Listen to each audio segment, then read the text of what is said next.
Hi, this is Phil, and I'm here to make sure you know all about the Capes and Lunatics Patreon. Don't miss out on all new episodes of Wade's World, Boob Windows and Long Boxes, our Hard R movie reviews, and so much more, all completely uncensored. Access starts for as little as $1 a month, full videos when you pledge $3 a month. Check us out at the link in all of our show notes, or just go straight to patreon.com/capesandlunatics. Hope to see you there. This is Phil Perich, and you're listening to the Capes and Lunatics Podcast. Yeah, whatever. Ben Reilly, Spider-Man's clone. He's the guy. He's got a sweatshirt. Yeah, that's how you know he's different, and he's a blonde hair. I love Ben Reilly. Of course you love Ben Reilly, love Hellfire. Everyone knows that. Welcome back again. It's the end of the month. You know what that means. Scarlet Pimps! Anyway, I am Phil, and of course, joining me as always, it is... Hello, everybody. Great to be back for another Scarlet Spider episode. I love Ben Reilly. Yes, Matt Kona cannot join us again. Hopefully, for the last 2 of the year, we'll feel Matt Kona back. Yeah. Cool. Hope to see you soon, Matt. All right, so yeah, this is a big one because not only are we covering, Cyberwar from, all the number 2s of Scarlet Spider, the old Scarlet Spider series, but we actually have a new issue, Ray. Amazing Yes. 35. Yes. It's exciting times to be a pimp.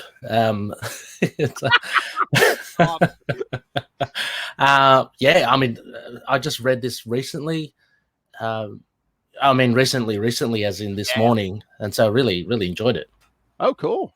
Yeah. It's going to be 3 times a month for the next 6 months. So the art was fantastic. I really enjoyed the art first and foremost. Oh yeah. Obviously good to see Ben Reilly back. A little bit different. No longer has he the mullet, which I'm a little upset at, but I realized that was the 90s. But no, it's great, and there's enough intrigue, I think, in it. Oh yeah, it's like, what does the Beyond Corporation want, and what's maybe because I have missed a bit of a hole in Ben Reilly's stuff since the Peter David run, but there's this kind of mystery with him and Dr. Kafka, I guess. You know what? I don't think they've had anything about that yet. So okay, I'm assuming explain that, because even in that, did you see the preview at the end for Yep. GMD? Yeah. So yeah, it's like he like, I was surprised he was like unmasking in front of Dr. Kafka. So maybe they were going to explain it there. Yeah, it was interesting anyway. Because in that actual issue, the story, he's swinging around without his mask. He seems to be a lot more carefree with that aspect. He was in the air, like he didn't have the mask on, then he puts it on. So I noticed that, and in that preview for next, and then preview for next issue, he's obviously demasking as well. So a few questions, I think, and curious to see where they take Zeb Wells, right? Zeb Wells, at least this one, and I think next issue, and then I think Kelly Thompson takes over at 77. So nice, really awesome. Because I enjoyed her. There's a little exchange. There's another little backup story there with Misty and Colleen Wing, which was fun. Not really enough room to shine and kind of show the Kelly Thompsonness.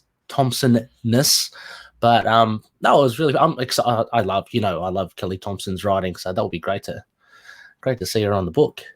And if you guys are listening, well, if you have plenty of time if you're seeing this on YouTube, but if you're listening to this on the podcast, this episode should be dropping on October 26th. All right, if you're listening to this on the podcast, tomorrow, October 27th, we'll be talking to Kelly Thompson. So if you have any questions about this new status quo, send them in. We'll have Kelly Thompson. That'll be up on our Patreon. Yeah. So yes. What were your big moments or takeaways from this issue? Because it's you've been following Amazing Spider-Man up until, like, I haven't unfortunately. I've been reading this. So this is like the first issue of this new arc and the new creative teams and stuff. So this is like a fresh jumping on point. I'm very interested. he's like, I love Ben. I love Ben Reilly.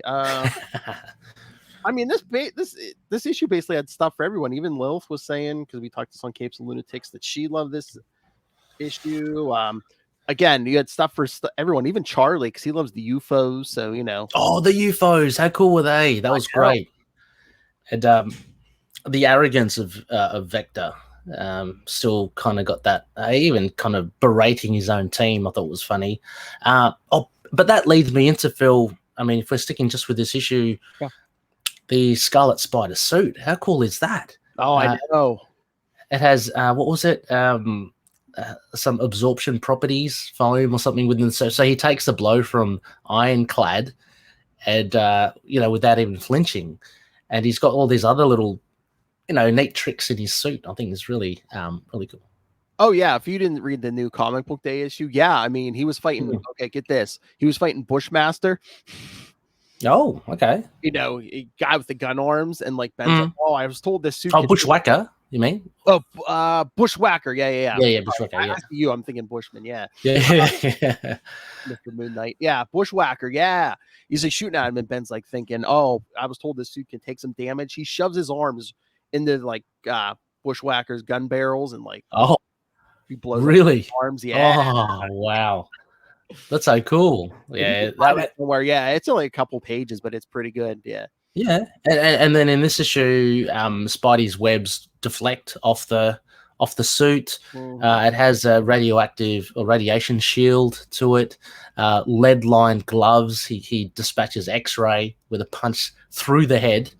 So yeah, it was exciting to see Ben Reilly. I was not put off by, but he's very confident when he has that meeting with Peter at that restaurant.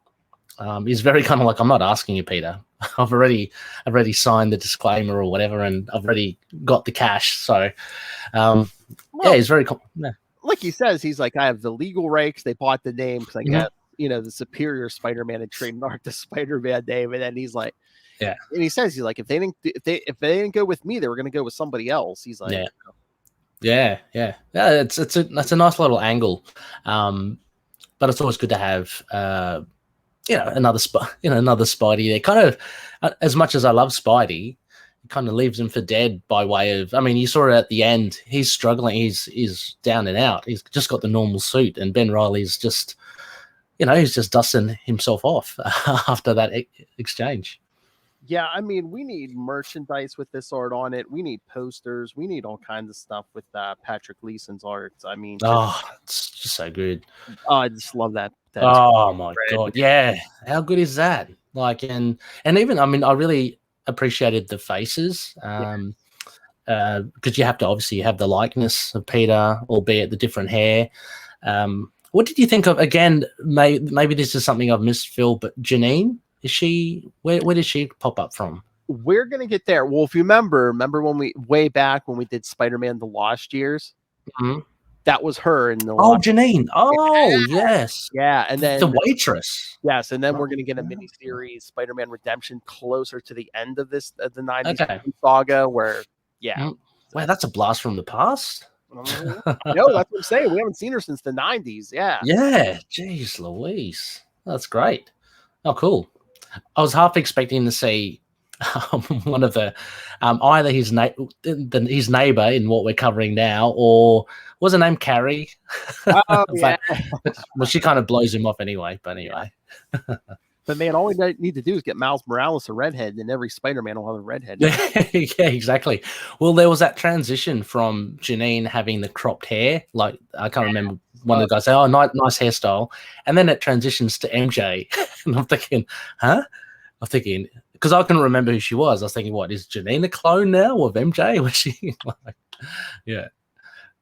But yeah, no, she, like I said, she was in The Lost Years. Then we did another one towards the end of the 90s. But looks like Russell's around. Okay, he's had a request since we did that G.I. Joe episode on his show on Cobra. Ray, can you please say loud and clear, the Hard Master? Why is that? He wants a drop of it. The Hard Master. You're welcome, Russell. There you go. I've listened to that episode, by the way. It was very interesting. interesting how all you guys got into Cobra Commander, like, and what was he, car salesman? I mean, that was hilarious. I thought. Car salesman, yeah. Oh my god, yeah. Oh, wait till we get the Megatron. I think we're doing that in November, maybe. Nice. Oh, it has to be done, Megatron. Oh yeah, I was more into those comics in that cartoon than it was even the GI Joe stuff. So yeah, it just seemed that I thought Russell and Justin, they did have a plan. In one of the previous episodes, they're talking about they did have a plan for Megatron, but it fell through. But I'm glad to hear that it's still up. Still going to happen. So that's good. So see, Russell, Ray's glad it's still up. So the hard master. Russell, I'll sell you that ringtone if you want. He's calling out the hard master. So Ray, I don't know about you, but yeah, this was an A for me. Oh, perhaps absolutely. Even A plus, yeah, absolutely. It got to continued next week, and I was kind of like, what? No way. But I had to, between an A plus, I reckon it was a definite perfect opportunity as a jumping on point for those who want to dabble. So don't feel like you'll be overwhelmed with the Spidey story. No. There's enough there for you to latch onto, and beautiful to look at. Gleason's art, and just really well written as well. So. Oh yeah, I can't wait for see what Kelly Thompson and the others do because I don't know if it's the rest of the year or maybe even January, but I saw coming up. I mean, they're really rocking that the Sony stuff. I mean, Craven's coming, Morbius is coming. So, is this what you're talking about? Films? No, in the book. Oh, in the book. Oh, great. Oh, cool. Craven, awesome. Craven, Morbius, Dr. Octopus. Oh, love it. You got to have. And actually, I mean, just while we're still talking about it, how cool is there's that first shot where you see Ben Reilly hunched over when he goes on top of the name of the building. I can't remember it, where he goes to time out. Yeah. But he's the spider insignia on his back is awesome. It's kind of like a stretched out, and to me it seems inverted. I think the legs go way and across. I don't know if you see it, like when Peter walks up to him. Yeah, how cool is that? That's a nice. Instead of like the red spider, it uses the blue. Yeah. That's awesome. I love the design. I'm wondering if Gleason designed it or whoever, but it's a pretty funky spider suit. Oh yeah, and then he throws that spider at Peter that ties him up. Oh yeah, what the hell is that thing? That's like that cellophane S from Superman 2. He throws the emblem. Yeah. Well, that's another thing. I just kept. It actually just leaves Peter up there, just bound. I know. He's like, you'll be released in one. It says you'll be released in 1 hour. Take the time and think about what you're doing with your life. Yeah, it's an upgrade from the impact webbing. I tell you that. I didn't see his wrist gauntlets. I'm hoping there might be some stingers there somewhere, and his impact webbing is there somewhere still because they're cool. There should be. I mean, I'm guessing it takes place before this, but Scarlet Spider right now is in the Iron Man book. He's off in space with Tony Stark. I'm assuming that takes place before this. So, okay. Does he have that suit or he's in his regular Scarlet Spider suit. That's what I'm saying. So okay. Yeah. Cool. All right. So should we get to the classic issues? Oh yes, let's. All right, kids. We're talking some Cyberwar. Cyberwar. So cutting edge, Phil. So technological. I know. So hip. So trendy. We even got a Green Goblin issue in here. Yeah. All right, so the fun starts in Web of Scarlet Spider number 2 from, and I'm sure these are all the same month. December?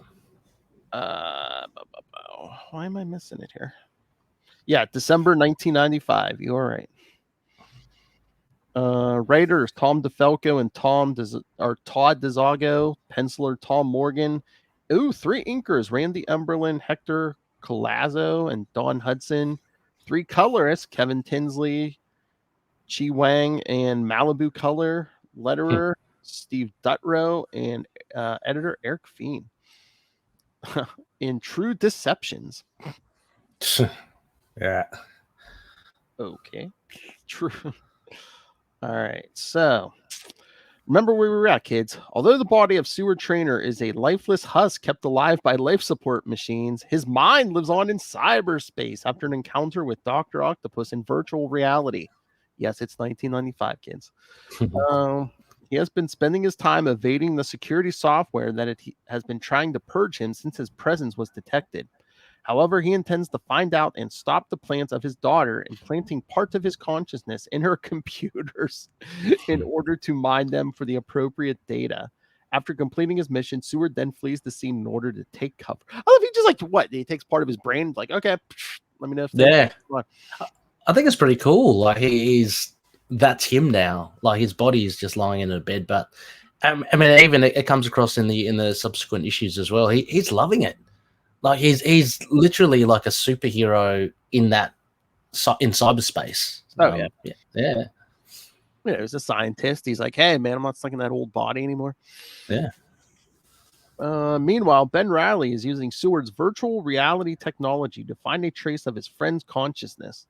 Although Seward is fascinated over his current situation, Ben worries what will happen if Trainer's mind is gone from his body for too long. After failing to find Seward, Ben packs his bags and leaves for his job as a bodyguard for mobster Jason So. He hates the job since he knows that So is currently at war with Dr. Octopus over some advanced computer processors. On his way out, he wonders if he should stop in and see Carrie Bradley, but decides against it as she is likely still mad at him for abruptly ending their last date. While at Club Noir, Jason So contacts Alistair Smythe. He is furious that Dr. Octopus and her minions have attacked his club twice and demands swift reprisals. Smythe tells Jason to calm down and that they will get the revenge soon, telling So to come down to his lab in 1 hour. On his way out, Jason is stopped by his right-hand man, Orlando Canor.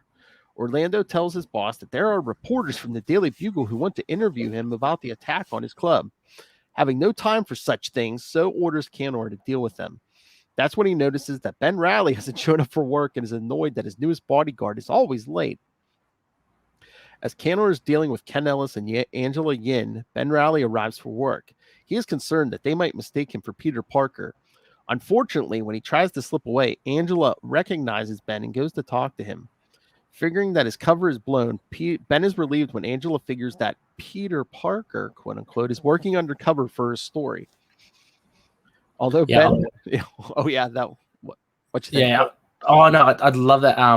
Angela, I love this kind of mix about how. Sorry, you're probably getting to it in the synopsis about how Ben's sprung as Peter Parker, but is kind of overheard by Canor. So I like that. It's like, he's in enough trouble already with these journalists, but now it looks like he's going to have to contend with So and Canor. Yes. Yeah, I know. Although Ben hasn't evaded a potential situation, Orlando notices that Ben and Angela seem to know each other and immediately doesn't like it, as he has been suspicious of Reilly ever since he was employed at Club Noir. Mm-hmm. Meanwhile, with the Darnell building, Jason So arrives for his meeting with Alistair Smythe. However, So becomes annoyed that he's being kept in the lobby when he wants revenge. This causes Smythe to laugh, and then it shows So his cyber slayers who will not grant Jason with his desired revenge. What did you think of these Spider Cyber Slayers? I love the timing. I love the timing. It's like, hey, there's no Spider-Man right now, so hey, let's change the branding to Cyber Slayers. Yeah, they look pretty. I mean, they're fun. Yeah. I don't think much thought has been put into their design, but they're fun. They do the job, don't they? And I was wondering why Smythe is, he's got hands on hips, very heroic pose, and he hasn't got a shirt. But then it hit me. He's got those little pincers up on his shoulders. Like, you can't find a shirt that can conceal that. So that's probably why. He's like half cybernetic now. So yeah, kind of like a cyborg. So it's like he doesn't need a shirt. Kind of build himself abs and stuff. So yeah, exactly. But they'll also slaughter their competition. He explains that the Cyber Slayers are the legacy of the Spider Slayer technology that was created by his father and the culmination of his plots to kill Spider-Man once and for all. Although this is his intended purpose for his Cyber Slayers, Smythe is certain that Dr. Octopus and her minions will be nothing but fodder when he takes his creations on their first test run. At that moment, at her secret headquarters, Dr. Octopus expresses her frustrations to her minions, Looter, Overdrive, and Aura. Those people. Over their failure to recover the stolen computer processors that she needs for her own schemes. Her tantrum is interrupted by the master programmer who tells her that Jason So is calling for her. Answering the call, the doctors ask for a meeting in neutral territory so they can discuss a peaceful resolution to their ongoing feud. Oh God, this coming up, this neutral ground. This would probably have to be the funniest location, I would think. Anyway. Oh yeah. Well, back at Club Noir, Orlando Canor decides to verify his suspicions by doing a background check on Ben Riley. This alerts Seward Trainer, who fears that Ben's lack of identity will convince Canor that he is a spy or a cop, and decides to do something to protect Riley. Back at the hideout of Dr. Octopus, both she and the master programmer figure out that Jason So is trying to lead them into a trap. However, she figures that with her new strike force, she is able to defend herself. As she plots, she is unaware that she's being secretly observed by FBI agent Joe Wade, keep an eye on him, who has infiltrated Dr. Octopus's gang and tries to slip away to warn his superiors. However, he doesn't go unnoticed as his spying is observed by Lynette Martinez, a loyal follower of Dr. Octopus. Deary me, this will be his massive undoing. Oh, yeah. By this time, Seward Trainer has pushed himself to the limit to create false records about Ben Riley. This is awesome. I love this. This is a great idea of using this Seward Trainer in cyberspace again. So, yeah, I think this is a pretty nifty little. Records are still floating out there or what? Although this satisfies Orlando, he wonders why someone with a clean record would be interested in working for So. That's when Jason calls him and orders Orlando to organize his men for their meeting with Dr. Octopus. As Orlando rallies the men, he notices that Ben Riley is still absent. Hang on, but where is this rendezvous again, Phil? At not just the zoo, the children's zoo. Yeah, exactly. So not only do you have young ones, but we're talking animals as well. So animal lovers, and for people that obviously love children, you can't get a worse place to hold an underworld, meeting. Anyway. I know. Having heard that this meeting is, maybe they all thought they're all going to behave. I don't know. Maybe it's. I just immediately thought it was like some sick, sadistic thing that So decided to do. We're going to double cross them, and we're going to take out a whole heap of innocent children and animals. Having heard that this meeting is taking place at the children's zoo, Ben Riley has slipped away to change into the Scarlet Spider in order to prevent any violence from erupting around the innocent zoo attendees. However, upon his arrival, the Spider is ambushed by Aura, Overdrive, and the Looter. As the Spider tries to lure the villains away from the people, they are then attacked by a pair of Cyber Slayers piloted remotely by Jason So and Alistair Smythe. With the VR goggles. I know. As they make short work of the minions of Dr. Octopus, Jason So revels in the power of these cybernetic creatures and begins plotting to betray Smythe and take them for himself. The battle eventually draws the attention of the police and the FBI, who arrive on the scene. With the Looter and his cohorts incapacitated, the Cyber Slayers leave, ending the conflict. Also arriving on the scene is Orlando and his men, who decide to disperse upon seeing the authorities on the scene, with the Looter, Aura, and Overdrive being taken into police custody. FBI agent Stephanie Briggs asks the Spider to come in for questioning. However, the Scarlet Spider politely declines and quickly swings away. While at Smythe's lab, Jason So continues to plot against his partner. Finally, at Dr. Octopus's hideout, the Doctor fumes at being double-crossed and vows to destroy Jason So, his Cyber Slayers, and the Scarlet Spider once and for all.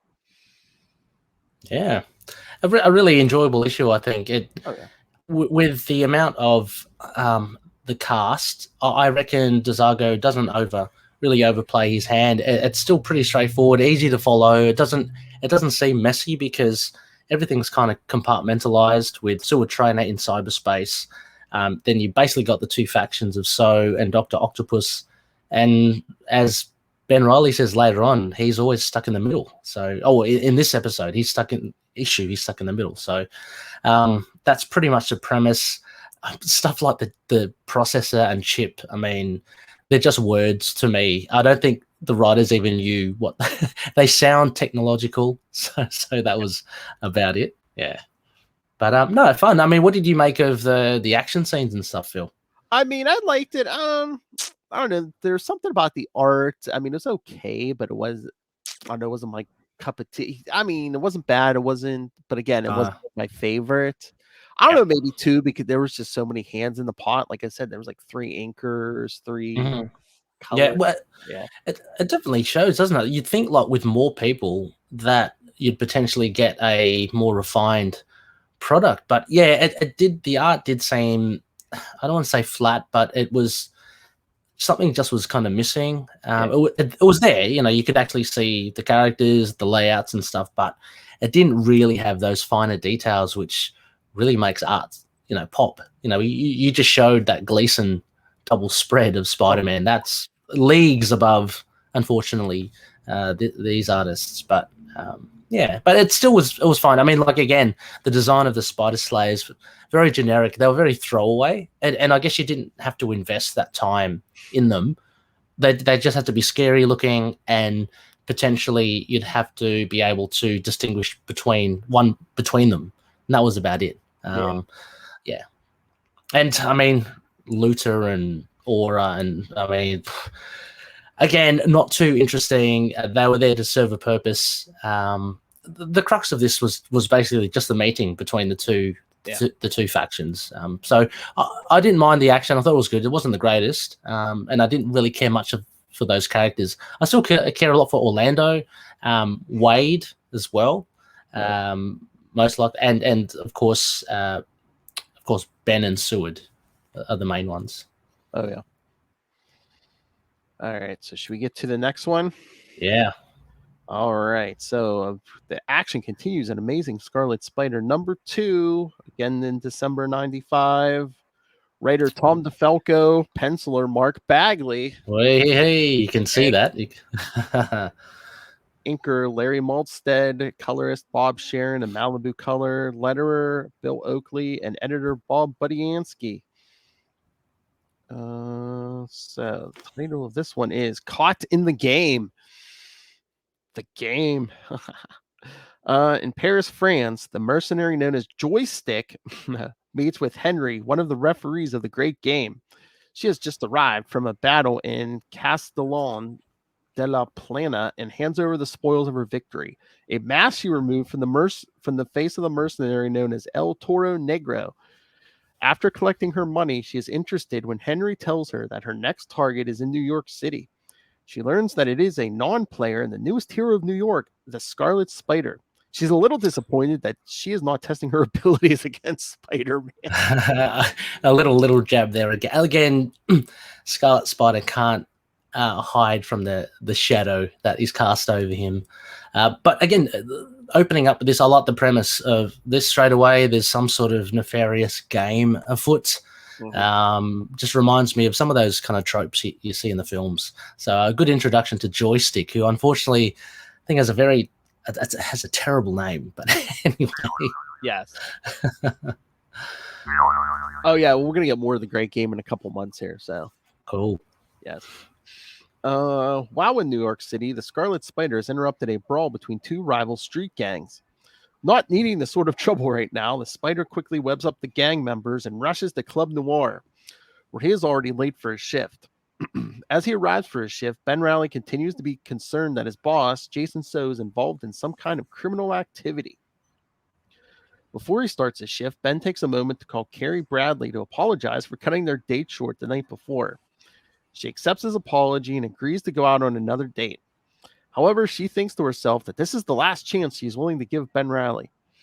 After his phone call, Ben's co-worker, Rachel, comes by to say goodbye. Since Club Noir is under repairs, she isn't going to make any money and has decided to quit to find work elsewhere. As she leaves, she suggests that Reilly do the same before he is stuck in a rut. Meanwhile, in cyberspace, the virtual avatar of Seward Trainer is amazed by his new life, even though his physical body now lays comatose in a hospital bed. He has been spending his time combing the internet to try and find data on the crimes of his daughter, the new Dr. Octopus. While at her hideout, Dr. Octopus is furious at the Scarlet Spider's interference in her plans. However, the master programmer has assured her that they will soon have the means to defeat their foe.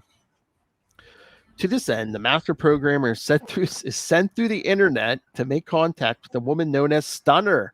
Yes. And I'm glad we get to see a look inside the internet. I always wanted to know what it looks like. And there it is. Green and circuity. But Stunner, yeah. So we saw her previously a while back. She mysteriously disappears, and yeah, we kind of get a sense of where she's coming from now. Definitely. Yeah, he intends to recruit her into their cause. As they talk, Stunner finds something familiar about the master programmer. However, all he can tell her is that he is a friend. They say, I still have no idea who it is, Phil. But yeah. It's basically a copy of Otto Octavius's mind. So. Oh, okay. That was my only suspicion because she, has that connection with him. But yeah. And you can find out how he returns to his regular body from this state if you listen to our previous episode that Little I recorded. As this is going on, Dr. Octopus is contacted by her spy, Lynette Martinez, who tells her that her observations of Joe Wade have turned up some suspicious behavior. It's at this point that Stuart Traynor discovers that his daughter has developed technology to physically enhance and enslave her victims and leaves to warn Ben about this right away. Later, back at Club Noir, owner Jason So is furious about recent developments, including the recent attempt on his life, the damage done to his club, and the Daily Bugle making accusations that he is involved in organized crime. How dare they? Incidentally, as well, I like how in this thing, so Mark Bagley draws him with actually a bung eye, so his eyes are over the scar. But yeah. When Orlando suggests they ignore the press, So refuses to do so. He then orders Ben Reilly to go and talk to the reporter responsible, Ken Ellis. This creates some problems for Ben, who fears that if he goes to the Daily Bugle, he may be mistaken for Peter Parker. Jason So isn't the only one who is looking for Ken Ellis, as Joystick has arrived outside of the Daily Bugle building. She has targeted Ken Ellis since he has been making all the news reports on the Scarlet Spider. Entering the office, she runs into Phil Perich. Remember him? Phil! Yes. Who is smitten by Joystick's good looks. She tells him that she is looking for Ken Ellis and gives Phil her card and tells him to give it to Ken. Phil promises to do so. However, he doesn't like Ellis and intends to give the information to his uncle, Ben Perich. Yes. And I've got to say, Phil Perich really needs to get a girlfriend or something. He's got sex on the mind. Ooh, that sure was close. I didn't get manhandled. Joystick. That's when Ellis bumps into Phil and is easily tricked into checking out a false lead on the new Green Goblin. Outside, Ben Reilly is sent to deal with Ellis, and just for his luck, Ken is just leaving the Daily Bugle. As Ben goes after him, he's briefly noticed by J. Jonah Jameson, who thinks he recognizes Reilly as Peter Parker, but dismisses it as his imagination. Also following Ken Ellis is Joystick, who tells him from her van when the reporter hops into a taxi cab. Meanwhile, Phil Perich returns to his loft where he takes out his Green Goblin costume. By this time, Ben has changed into the Scarlet Spider in order to follow after Ken Ellis. That's when he's ambushed by Joystick. She explains that he has been made a target of the Great Game and attacks him. As the Spider tries to defend himself, Ken Ellis notices the battle and rushes to get a closer look. This puts Ken in harm's way, but he is saved from falling debris thanks to the timely arrival of the Green Goblin. Some great art here from Bagley as well. Always seeing the arrival of the Goblin, Joystick radios the power controller and tells him that she wants to increase the prize money and she will get for taking out both heroes. Just before Joystick can eliminate the wall crawler, however, her controller reminds her that this is just an initial attack and that for non-players, they must give them a chance to prepare a counter defense against their foe. With this, introducing some rules to the game, which is it's not just an out and out kit. Yeah, it's a bit more sophisticated. Oh yeah, because as we'll learn later on, there's like big money makers like betting on all these matches and stuff. Yeah. With this, Joystick slams her weapons together, creating a blinding flash to cover her getaway. When the Scarlet Spider's vision returns, he finds only the Green Goblin remains. The Goblin offers his help in tracking down Joystick, but the Spider is not interested. Learning that it is 6 o'clock, the Scarlet Spider realizes he is late and rushes away. Unimpressed with this encounter, the Green Goblin decides to leave as well, leaving Ken Ellis stranded on a water tower. As Joystick plots the next phase of her plan, Ben Reilly arrives late for his date with Carrie Bradley. She is upset with him, but she forgives him for it since he actually showed up. However, things are not looking good for Ben's hopes of dating Carrie. Just then, his spider sense goes off, alerting him of a mugging that is happening behind them. Before Reilly can slip away and become the Scarlet Spider, the purse snatcher comes running by them and is clotheslined by Carrie. Ben is surprised how quickly she acted on this situation. Unfortunately, Bradley is unimpressed that Ben stood by and let it happen and decides to end their date. It's like ending the relationship before it's even begun. Well, like, haven't they even kissed or anything? I'm like, no, he's just arrived at their first date and he was late, and so she dumps him. That's pretty, Anyway, it's like, can you get dumped if you were really together? It's like, exactly, true. While back in Paris, Henry has his meal interrupted by El Toro Negro, who demands to know where Joystick is. Even though there are rules against personal vendettas in the great game, El Toro still desires revenge against the woman who bested him. Oh. And as we'll get to in a few minutes here, yes, Green Goblin number 3, the story continues. Yeah, he looks, I mean, throughout this whole kind of arc, there are a lot of, aren't there? There are a lot of kind of C-grade characters. El Toro, Negro, I mean, if anything, the most interesting thing I got from him was, we'll see later on, where he gets described as a poor man's Punisher. I mean, that at least gives you some sort of sense. Other than that, he's just some dude with some grenades stuck on his chest. He doesn't seem too interesting. Joystick is a little bit more interesting because she's so invested in this game. Costume design is pretty cool. I mean, it's not totally memorable. And I just was thinking, like, is she a mutant because she's got those special abilities? So yeah, it was a pretty cool issue. Bagley art elevated it, of course, as well. Oh yeah, definitely. And remember we last saw the Green Goblin in what is that? Web of Spider-Man 125. Was that when he crashed through? They went through that hospital when they were on the bridge. No, remember when they were on the bridge? And they were yes, clone of Gwen Stacy and the clone of Malborn. Yeah, that's right. Oh no, wait, he was in the Spectacular Spider-Man 1 too. Yeah, remember he fought that fire guy? Yeah. He crashed through. I can't remember. I thought it was a hospital. Maybe it was a Daily Bugle. Can't remember. But that as well. Yeah, the fire guy as well. Yeah. Yeah, they were all over the place. All right, so should we get to the next one? Yeah, this is a bit of a pause from the main story, but we get to I mean, it keeps going with the great game, but yeah.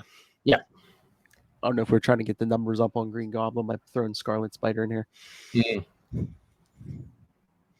All right, so Green Goblin number 3. Sure. Yep, same month, December 95. Writer Tom DeFalco. Penciler Scott McDaniel.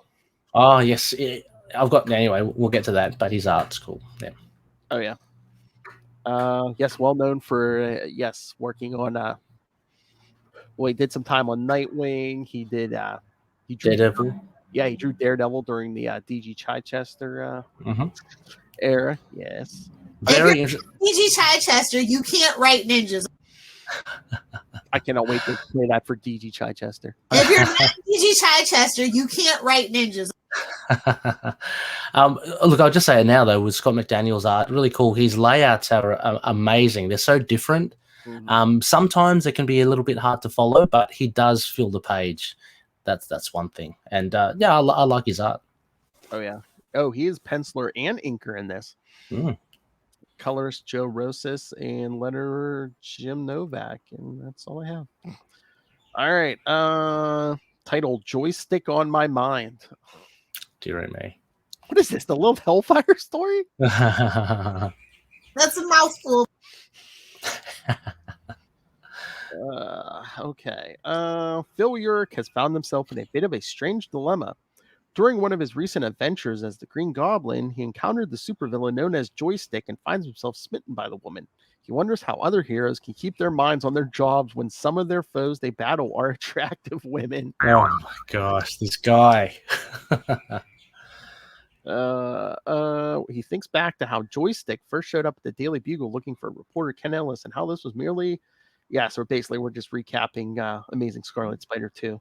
Mm-hmm. Oh, look, he's also got a point, anything about the, superheroes, the female superheroes, at least, because back in the 90s, their costumes, some of them, were quite revealing. So couldn't get the front of those costumes zipped up for the life of them. I know. Yeah, exactly. So he's thinking about everything about how Joystick got away. However, Phil still has her business card that has the address of the hotel she's staying at. Phil decides to pay her a visit as the Green Goblin, even though he promised to meet up with the Spider later to compare notes. Putting on his Goblin mask, Phil was charged with a painful electrical jolt that triggers his transformation into the Green Goblin. Yeah, I don't know if you're familiar. Yeah, the origin was in the first issue. He finds a old warehouse full of, I don't know if it was Harry Osborn's or Norman Osborn stuff, but yeah, he finds a Goblin costume and like half of it's like a Goblin formula, so like he doesn't have any of the strength or anything until he actually puts the suit on and stuff. Okay, so it's a bit of a variation on the serum. It's he puts on the mask and something happens. What, some chemical thing, or okay? Is it technological? Well, it's kind of both because he was like basically splashed with these chemicals, but like he doesn't get the full thing until he throws the mask on.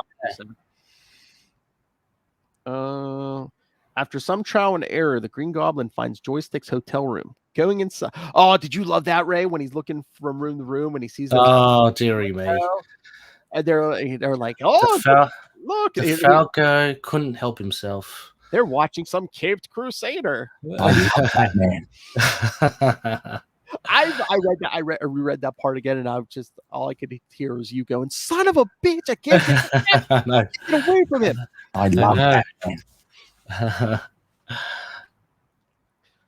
Going inside, he's embarrassed to find nothing but a note for the Scarlet Spider.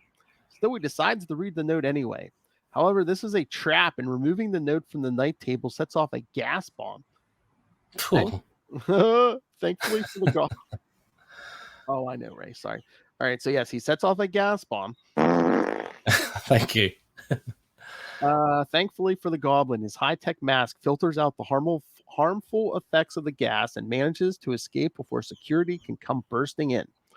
Looking at the note left for the Scarlet Spider, the Goblin discovers that Joystick wants the hero to meet her at a nearby power station where people will die.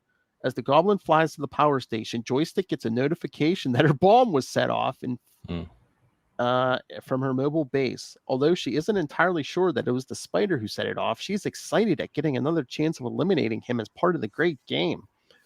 That's when she gets a call from Henry, a great game referee stationed in Paris. Henry warns that he was visited by El Toro Negro, who has vowed to track Joystick down and avenge his defeat at her hands. Despite this warning, Joystick is unafraid of this new threat and vows to win the great game and claim the cash prize. At that very moment, El Toro Negro has arrived in New York City and is already stalking his prey. Meanwhile, the Green Goblin makes his rendezvous with the Scarlet Spider and shows him the note he got from Joystick. The Spider thinks the Goblin is crazy, and thinks the threat is bogus, since Joystick hasn't committed any crimes. He suggests that they warn the police and leave the situation be. Although the Green Goblin agrees to this plan, he goes to the power station alone anyway. There he is ambushed by Joystick, who is not willing to listen to his request to talk. They then are attacked by El Toro Negro, who lashes into Joystick. The Goblin comes to her aid, but El Toro Negro is too powerful for him. Although he manages to stun El Toro with his Goblin laugh. Oh yeah, that's thrown in there. That's like Goblin. Yeah.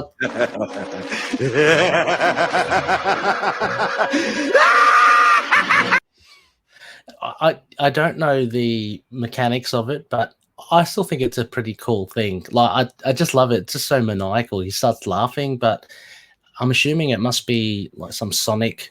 Yeah, I You can't know, have to disruptor. hit like a Yeah. certain high level of decibel. Yeah. Like, that's just painful. But like he gets zapped big time by the voltage, right? And he just sits up and he starts laughing. I think that's pretty cool. Oh yeah. Yeah. The villain is only staggered by a kick in the face from the arriving Scarlet Spider. While the two heroes battle El Toro, Joystick begins slowly recovering from the attack. Ultimately, the Scarlet Spider knocks out El Toro Negro with an onslaught of punches. Meanwhile, Joystick convinces the Green Goblin to let her go, leaving him swooning after she kisses him on the cheek. In the aftermath of the battle, the Scarlet Spider is furious that the Goblin let Joystick get away. However, the Goblin doesn't have any interest in hearing the Wallcrawler's speech about power and responsibility, telling the Spider that he isn't a hero and leaves. And again, Land's just like he gets home, changes out of his costume, begins thinking about what to do, and then yes, he goes outside and runs into Rico the Sicko, the local psychopath who has been looking for him for days. So yeah, Which I'm assuming his book, yeah. But it's a pretty good book. Look, I enjoyed it. I like Scott McDaniel's stuff. His layouts and his art just kind of very different. And I think especially with him inking it as well, you kind of get the full sense of what the effect he wants to achieve. And there's some really good shots here of like the Goblin riding in his glider, or El Toro jumping down from wherever he jumped down from. That sort of stuff. I think it was really cool. I'm not too sure what to make of the Green Goblin as a hero or trying to be a do-gooder, but Phil Perich is an interesting character. Yeah, I mean, eventually, what is in the right before Superior Spider-Man, like he goes evil and goes off the rails. I mean, he was out of commission for a while because around the time of Onslaught, like one of the Sentinels like trashes the suit. So yeah, he got out of action for a couple of years. But is he meant to be like a teenager, or because why is he on heat so much? That's what I just want to know. Like, is he just like some? Yeah, I don't know if he's either like late teens or early 20s. Yeah, young. Because I mean, Scarlet Spider looks like an old man compared to him. You know what I mean? Well, acts like an old man compared to him. But yeah, that's what I'm thinking. Because like, I don't think Peter Parker is. I don't think he is any older than like mid 20s, probably. So yeah, Eric's probably late teens, early 20s. Yeah. But yeah, no, a fair issue. I don't know. Did you enjoy it? I mean, did you collect the whole Green Goblin run? Or I collected a lot of them. I didn't get the whole series. I know I got a bunch of the first ones. Then I got like the last one when he loses the suit and stuff. But okay, it was only about 12 issues, wasn't it? Or was it? It was something like that. It might have been. I'm trying to remember. It might have been a little more. But yeah, it was. It didn't get out of the teens. I know that. Yeah, but I mean, it was decent. But it was just like how. It's DeFalco and another DeFalco take on. Hey, look, here's another guy who just kind of like fell into superpowers. Kind of like Thunderstrike and yeah. And I know from hearing an interview with Tom DeFalco that he was always put on. I don't know, as a writer or editor, but he was always put onto books to help. Like the fledgling titles. So he's obviously here. Writing some really fun tales, but I guess trying to prop up this Green Goblin series, which I guess never really went anywhere after this. So, yeah, like I said, he kind of gets taken out during Onslaught, but you kind of figure they were trying to bump the numbers because they made a crossover with Scarlet Spider.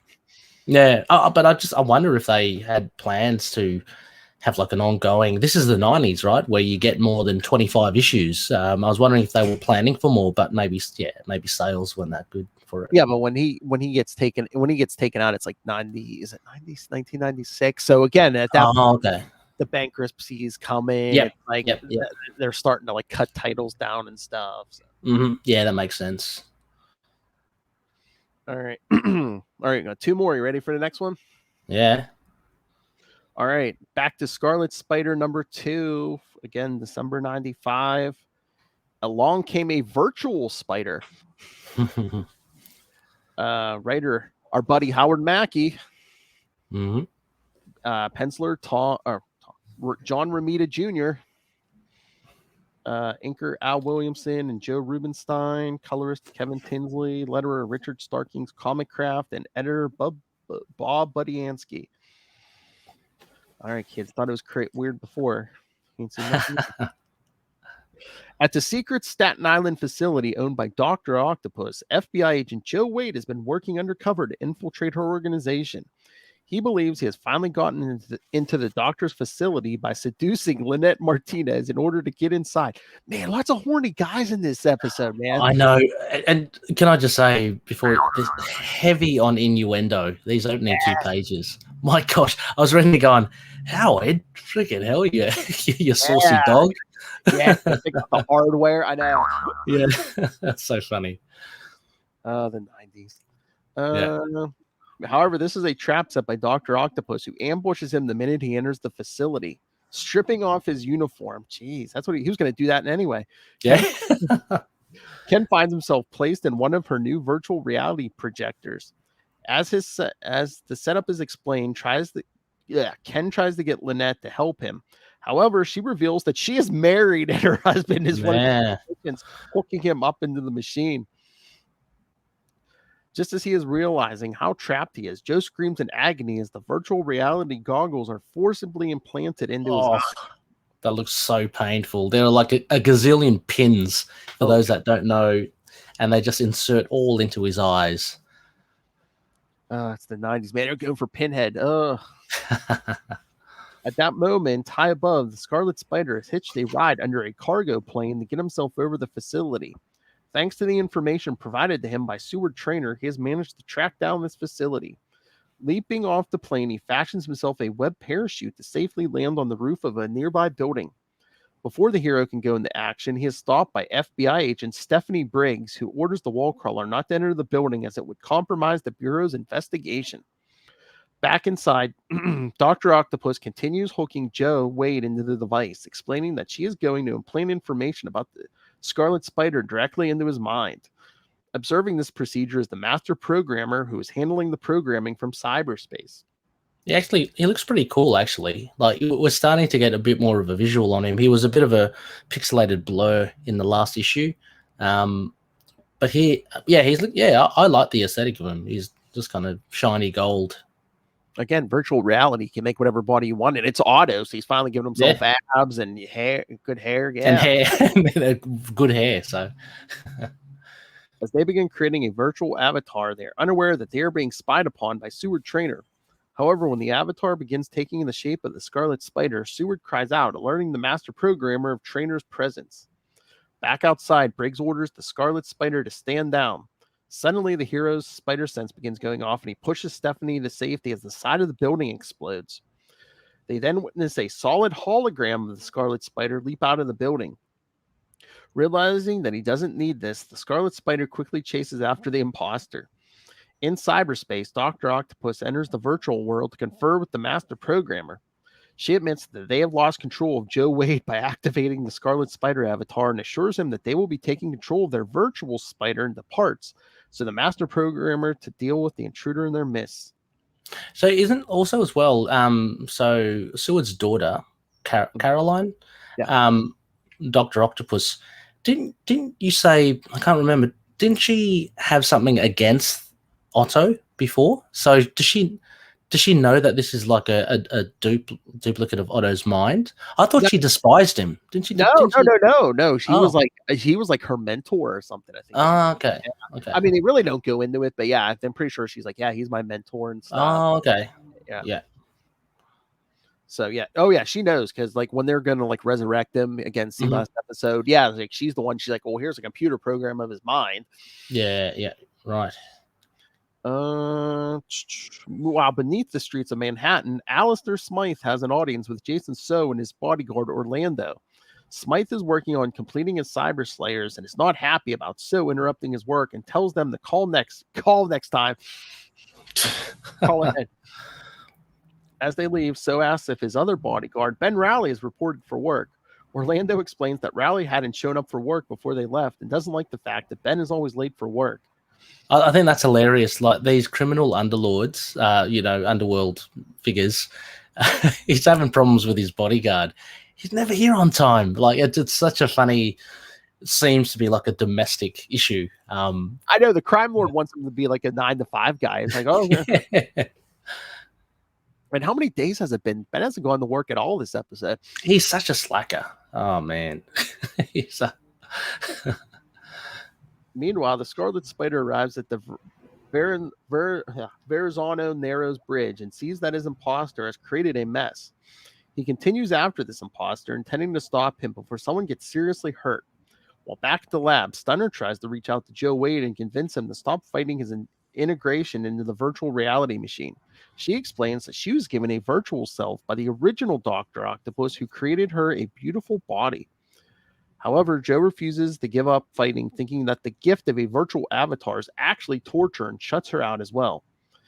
At that moment Lilith and I talked about this last episode. It's like, yeah, supposedly Otto like loved this woman, but you know, she was like this chubby woman, and he like gives her this virtual reality avatar, and she's like, oh, because he loved me. It's like, really? Because it seems like he doesn't like the way you look, so he's giving you this avatar, you know? Yeah, exactly. That's, you know, if he was in love with her, he wouldn't be doing that, you know. Yeah.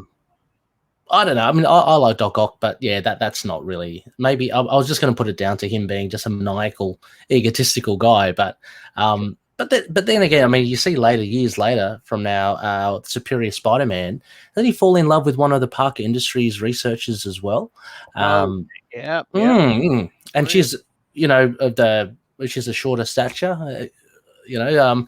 So yeah, so kind of in direct contrast, like appearances aren't necessarily, you know, you don't have to have a Barbie doll appearance. But over here though, it seems like he does. With Stunner. He just wanted a hot bodyguard. That's all he wanted. Yeah. At that moment, the virtual Scarlet Spider is running amok in Manhattan, webbing up everyone in his path. He eventually arrives at the Daily Bugle building and covers the building with webbing and begins pulling at its foundations. Inside, J. Jonah Jameson orders his staff to record everything that is happening. That's when the real Scarlet Spider arrives to fight off his imposter. The virtual spider then manages to create an automatic weapon out of thin air. So cool. Cue the giant Uzi on the cover. Yeah. And that explains it. Yeah. And begins opening fire on the hero. Realizing that his opponent is getting more dangerous by the moment, the Scarlet Spider begins assaulting the imposter with a series of impact webbing. Yes. A couple of balls down the gob.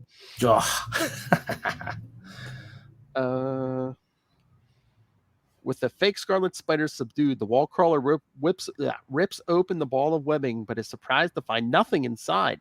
Oh, I have to say that I laughed out loud. That was hilarious. You know, it's that kind of thing of, no, there's someone here. Let me show you. And they're not there.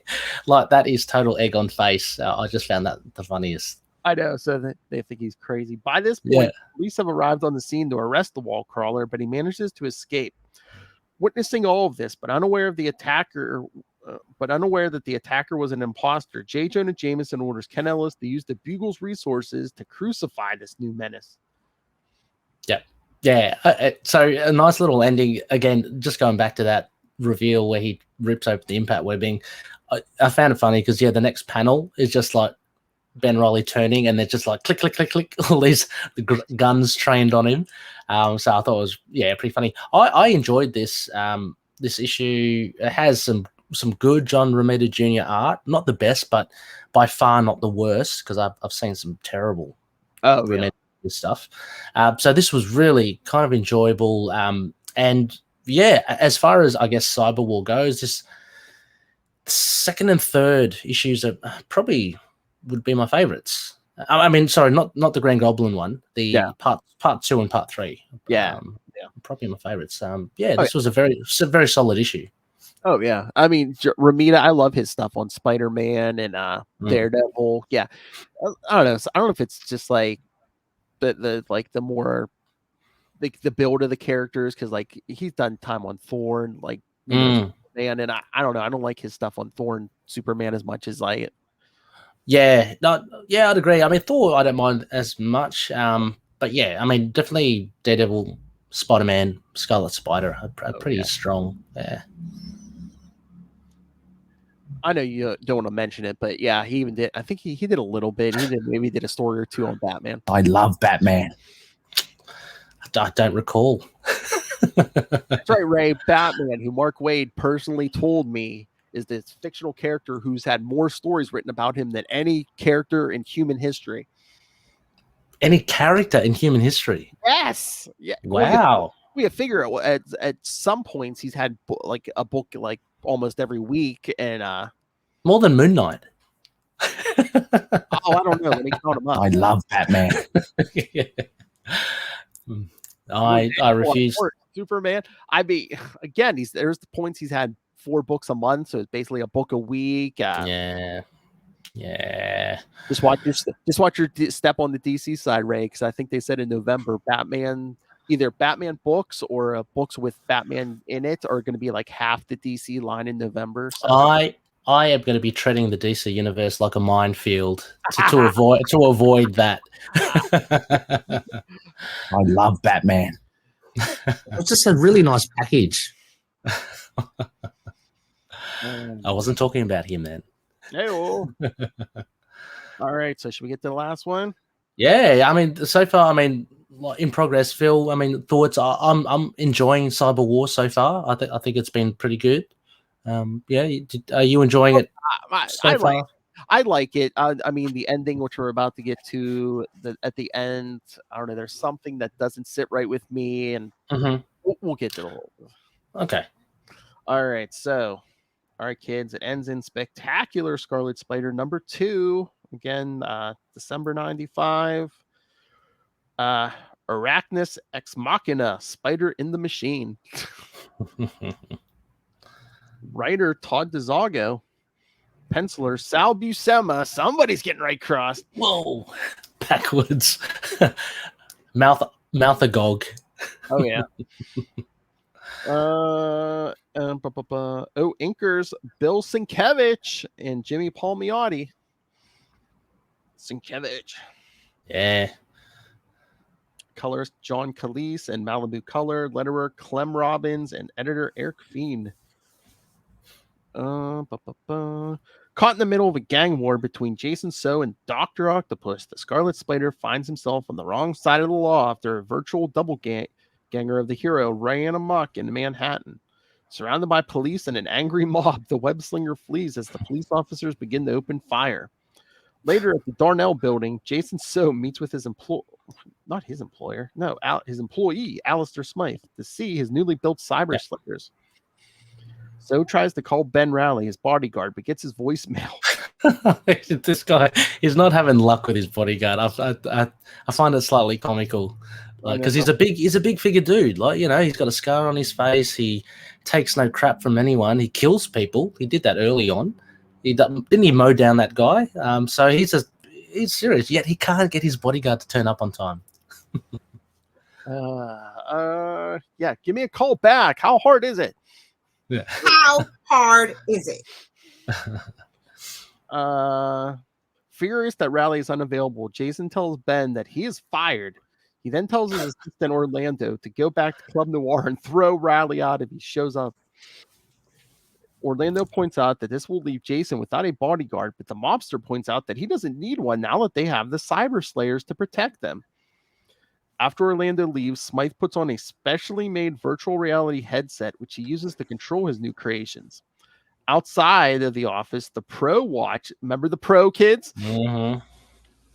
Watches as Orlando leaves the building and decides to finish the job he has been hired to do. Yep. Meanwhile, at her Long Island facility, Dr. Octopus is fed up with failure and decides to act herself. She is furious that So stole the components she needs to merge reality with virtual reality. So yeah, this is the end game, right? Isn't it? Because she wants to bring her lover into the world. I think it's a pretty cool concept of actually not only just materializing them, but actually permanently having them cross the threshold. Yeah. She wants to do this so she can bring the master programmer into the real world. While she is doing this, the master programmer plans on searching for the mind of Seward Trainer, who has been a threat since his mind was trapped in cyberspace. As the pair depart to carry out their task, they are unaware that Sewer Trainer, having cloaked his consciousness, has been spying on them all. In another room in the facility, the woman known as Stunner tries to convince Joe Wade to stop fighting his connection to the virtual reality device that has forced him to become the virtual Scarlet Spider. However, the FBI agent refuses to submit, prompting Lynette Martinez, the woman responsible for Wade's current condition, orders him to be sedated. At that same moment, Ben Rowley has returned to his apartment, worrying about being late for work. Jeez. Jeez. I know.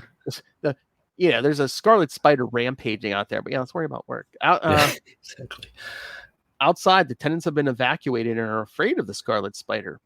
Ben is horrified, realizing that the virtual Scarlet Spider has been sent here to go through Sewer Trainer's apartment. He is then joined by Carrie Bradley, who tells Ben that his apartment has been trashed by the intruder. That's when he notices Daily Bugle reporter Ken Ellis and photographer Angela Yin arriving on the scene. Fearing they might see him, Ben slips away while Carrie is not looking. Sneaking into his apartment, Ben looks around, upset that his life as Ben Rowley is being intruded upon. He checks the voicemails and is even more upset after hearing Jason So's message. That's hilarious. That's when Sewer Trainer appears on the digital display of the phone and tells Ben that Dr. Octopus is planning to merge reality with cyberspace, warning the shift will cause untold devastation. Changing into the Scarlet Spider, Ben swings off to stop her.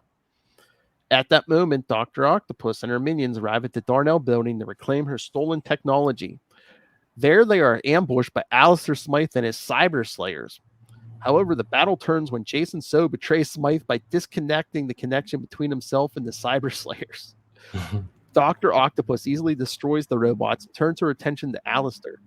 Meanwhile, the Pro corners Jason So and shoots him dead. Well, he's gone. Yep. Oh, yeah, he wasn't getting out of this. Recovering her virtual reality helmet, the Doctor alters the device so she can initiate the merger between reality and cyberspace. This causes all hell to break loose, with virtual reality constructs of monsters, dinosaurs, and aliens materializing and running amok in the city. Of all these virtual invaders comes the Master Planner, who's reunited with Dr. Octopus. At that same moment, it's Molten Man. It looks like it, yeah. At that same moment, the Scarlet Spider is coming to the aid of the terrorized citizens of Manhattan. After saving a child, he is confronted by a virtual construct of Sewer Trainer. He hands the spider a virtual reality virus that he has created that should stop the virtual reality warp. Oh, yeah, this is funny. Yep. The Scarlet Spider ambushes Dr. Octopus and the Master Programmer. Knocking down the Master, Scarlet Spider manages to toss the drive that contains the virus into the virtual reality headset. The virus kicks in instantly, ending the merger and seemingly destroying the Master Programmer in the process. That's how you install chips. If anyone that wants to know how you install computer chips into some equipment, you just throw it in there. Horrible villains and their technology, man. Chips and death. I'm assuming that's what you were referring to, Phil, with this issue having some problems. Oh, no. Well, at the very, we're here. We're going to get to this. No, in the aftermath of the battle, Dr. Octopus manages to get away, leaving the Scarlet Spider to try and make sense of everything. Good luck. Suddenly, an angry mob tries to attack him, causing the Scarlet Spider to flee the scene. Later, Ben Rowley visits Sewer Trainer's body in the hospital. Rowley is depressed because So is dead, leaving him out of a job. Dr. Octopus escaped, and thanks to the virtual reality Scarlet Spider, his alter ego has been demonized in the press. Still feeling the need to use his powers for good, Ben Rowley decides that he can still do the Scarlet Spider's job as Spider-Man. Okay, here's my problem. He's like, oh yeah, the Scarlet Spider's reputation is trashed. I know. I'll become Spider. Again, we knew this was coming, man. I'm going to become Spider-Man again. Everyone will trust me. It's like, really? Every other month, aren't people saying, oh, that's, he's a threat. He's a menace. Yeah, that's true. That's true. I liked how, though, his reputation as Scarlet Spider has been sullied. But I didn't think too much of it at the time. I thought that's convenient then, just become Spider-Man. But you're absolutely right. I mean, that's his whole thing, isn't it? As Spider-Man, like there's a bit of a distrust with. I mean, it fluctuates, so I kind of lose track. But generally, he's distrusted because of the Bugle. So yeah, fair enough. But I didn't let that worry me too much. But the funny thing for me was that chip. I thought that again, but it depends on how you take it, and I just took it as a comical thing. I mean, yeah, he didn't install it or anything. He just like whipped it into the thing. But I'm guessing because the virtual reality was merging with reality. It's like, as long as they made contact, it's Yeah, exactly. I want that, but yeah. But yeah, I mean, had fun stuff as well. A lot of, I mean, is the payoff with the ending from last issue? Was the payoff that he gets written in the papers as a menace, Scarlet Spider? Because that seemed pretty big. J. Jonah Jameson's telling Ellis and Angela to go get the Scarlet Spider, and that doesn't really seem to make itself known here. He's already had his reputation dirtied by the virtual Scarlet Spider, so yeah, I found that a little bit of a loose end. I guess that's just another impetus for him to say, okay, I'm going to be Spider-Man again, because we really need this. I mean, it's not going to, at least it's not going to be Ben's problem anymore. So yeah, and I think I still hold true with parts 2 and 3. I think they're probably still my favorite. Part 4 it's okay. It gets a little crazy. Obviously, it wraps things up, and it actually wraps things up really well, albeit him turning into Spider-Man. A really nice shot at the end of that shadow of Ben Reilly and Spider-Man. Yeah. And it's good. It's fun to see the Master Programmer finally take form. That sort of stuff. So it was okay. I mean, I get it. Maybe they just rushed it, but you knew he was going to be Spider-Man, so it's just like, we need to figure out a way. Yeah, a matter of when. And we still get a little bit on Wade and Stunner, which is cool. And I was happy to see, I'm happy that there were some stakes. Like, we got so just offed by the Pro. So, I mean, you'd think out of all this, someone would have to die. And so that kind of made sense. So did I forget, did Orlando skate? Orlando's just... I think so. Because I don't think he ever comes back. So Orlando got off scot-free. He's now living on a farm somewhere, just living a simple life. or I wonder if he took over Slow's empire. Yeah, probably. Well, I mean, you say we know a bit later on. I mean, so we've still got the loose ends of Stunner and Wade. They're still strapped in the machine. So, and Martinez as well. She's the head scientist now. Well, her and her husband are. So. All right, Ray. Yes, you are going to find out about at least one of those characters next month. Oh yeah, nice. Let it be Stunner. Let it be Stunner. No, oh my. Okay, Phil Perich, settle down. Actually, no. I feel really bad for Wade.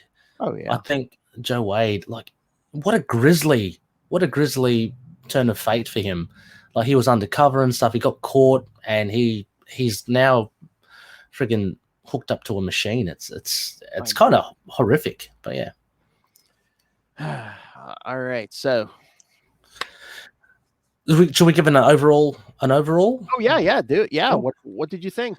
Give us a rating, Mr. Ray. I'm always pleasantly surprised with these. Going into it, going, oh, okay. I've heard so much about the Clone Saga and how it kind of stuffs things up, and is this going to be a good story? But I mean, I enjoyed it for what it was. I'd give it a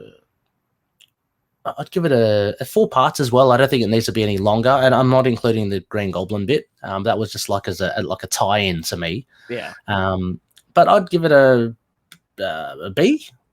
Okay. Yeah, B to maybe heading towards a B minus, but because it's not. Yeah, it's not fantastic, but there were some really just entertaining things, and the art was up and down. Yeah, I think I agree with you. Yeah, like you said, the art, and again, I had a problem with that ending, just the way they did it. But there's good, there's bad. Yeah, I think your B minus. Yeah, that sounds about right. Did you have something in mind of how you'd like to see Ben Reilly finally put on the spider suit, like the Spider-Man suit? Or I don't know, just just backed into a corner, and again, the logic didn't make sense to me. But it just should have been, a great power, great responsibility moment. It's yeah. And again, it's like, hey, at this point, he thinks he's the original Peter Parker. He's like, hey, I invented this thing. What, For sure. Oh, and just actually, before I forget, and before we go, circling back to that Amazing Spider-Man 75, how cool was that opening, the opener with young Peter Parker, and that terrifying picture of Ben, like he turns around and there's just a hole in the face. Really, really scary stuff. I like that. And it's funny because like even Ben was mentioning like when they went to the same building, the swing and stuff, and it's like Ben has all of Peter's memories up to Amazing Spider-Man like 150. So right, yeah. The first like 150 issues of Amazing Spider-Man and all of Peter's like childhood. Ben has all his memories. He even says he's like, "Why are you out here?" Because the Uncle Ben, he's like, "I have all those memories in my head." Yeah, because they may not be real, but they still mean something to him, which is totally valid. Like you can't. I mean, how weird would that be? It's like having this guy's memories and like the memories of his guilt and stuff, and you're like, "This isn't even my guilt, but it's stuck in my head." Yeah, it's so that is just so, I don't know, metaphysical. I can't even imagine what it would feel like, because there's a level of detachment because it's not really yours, but emotionally you just feel everything. So it's cool. I'm enjoying this journey of the Clone Saga, but I'm also happy that we managed to fit in a discussion of the latest appearance of Ben Reilly, because I'm excited to see where he goes as well. When we reconvene in a month, I mean, we'll have more issues to talk about too. Yes, exactly. More than one, since we do we're doing 3 times a month here. So that would be great. All right, you want to know what's coming up, Ray? Hit me. All right, next week with me and Lilith Hellfire, we begin. What is this? Like the 3rd annual Hobgobble Gobble month? Gobble gobble. Oh no, Green Gobble Gobble month. Gobble gobble. Nice. It's all Harry Osborn stuff. That's right. So yes, cool. In 1 week, Lilith is back. We'll be covering Amazing Spider-Man 136 and 137. That'll be episode 149, kids. Episode 150, Lilith Hellfire and I will talk The Child Within from Spectacular Spider-Man 178 through 183. It's kind of like the sequel to Kraven's Last Hunt. Okay. And so Lilith Hellfire and I will cover that for 150, and then not too long after that for Patreon, we are going to talk to Mr. JMD Mateus again about that story. Nice. It's I know it's one of his favorites, so that's going to be a good talk. He's such a nice fella, and you guys have good chats with him as well. So he's like one of the nicest guys. All right, and then the week after that, we'll be covering Web of Spider-Man 66 and 67. Oh, getting close there for Lilith. Oh, I know. Oh, we already covered 16 Web of Spider-Man 69. Spider Hulk. Couldn't wait. Oh yeah. And then we must have extra Tuesdays in the month because then Spectacular Spider-Man 189, and then back here at the end of November for Sensational Spider-Man #0. Oh, sensational! And gets a new costume and web shooters. Dyes the hair. This is where he dyes the hair blonde. Okay. Yeah. Amazing Spider-Man 407 and Web of Scarlet Spider 3 and 4, Ray. Oh, yeah. Well, wait, Scarlet Spider, what? What do you mean? Like we've done Web of Scarlet Spider 1 and 2, right? So yes, but that's going to be Spider-Man now. So how are we getting a Web of Scarlet? Oh, okay, yes, of course. What does that mean? Oh my god, I can't wait. You're gonna be reading that. Be like, I see what you did there. Might be another what the F moment. We'll see. Oh yes. Oh, you mean like Starhawk? Yeah. Starhawk. What the F? You know, I told a couple of others about that. I can't remember who. I think it might have been Justin and Noel, some other people that we know in the podcasting community, and they were both like they hadn't followed Guardians in the night, so they didn't know that as well. I said, "Did you realize who Starhawk is?" And they were shocked. Oh my god! I mean, this will be weeks after the fact, but as we're recording this today, it's Noel's birthday. Happy birthday! Noel. Yeah, happy birthday, Noel. Yeah. His boobs scare me. You got to get a drop of his latest tag, whatever. Oh, I know. Slogan. You're throwing a bleep in there. Yeah. I need some Justin drops, man. I think I said I'm jealous of that guy's voice. Yes. I love it. Commander, yeah. He's got an awesome voice. Hey, man, I even got I love podcasting. I got a GG Chichester drop. I got the good mic out for you guys. Oh yeah, yes. When you start getting drops from creators, Yes. you're well in there. I don't think I was half thinking about it before, but now, be warned, creators. I'm going to be looking for trouble. Jeez, be careful what you say. I know. Yeah. All right, kids. So yeah, send your thoughts. Email all the current Scarlet Spider stuff, the classic stuff we have coming up, or even the stuff I'm doing with Lilith. Email us capesandlunatics@gmail.com. or call the voicemail 614-382-2737. That's 614-38-CAPES. And remember, you could follow Ultimate Spidercast on Facebook, on Twitter. Hey, please go join our Web Spider-Man Facebook fan group, now at 2.3 thousand members. That is massive. Awesome stuff. Great stuff. It's pretty damn big. That's pretty damn big. So yes, find links to all of those, links to all the various social medias for all of our shows here on the Capes and Lunatics podcast, and Capes and Lunatics Sidekicks, now the home of all the DC stuff. Green Lantern, Nightwing news, Ray's favorite. No. I mean, I love Batman. I love you like a hostage. No.